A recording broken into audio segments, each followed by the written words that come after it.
The newest pledge is a movie about the Omega fraternity. Keg stands and bong rips are what they are best at. But what happens when a baby is found at their doorstep? Wait, what? What's your name? Having an infant is against the Greek bylaws, thus exploited by the jealous Phytatas. Rico, their prez, wants to bag the Omegas, but he's worse than the guy hired to hand out subpoenas.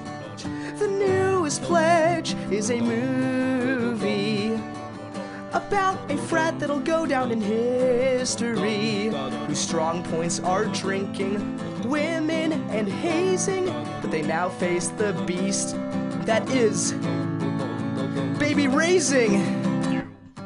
And whose baby is it?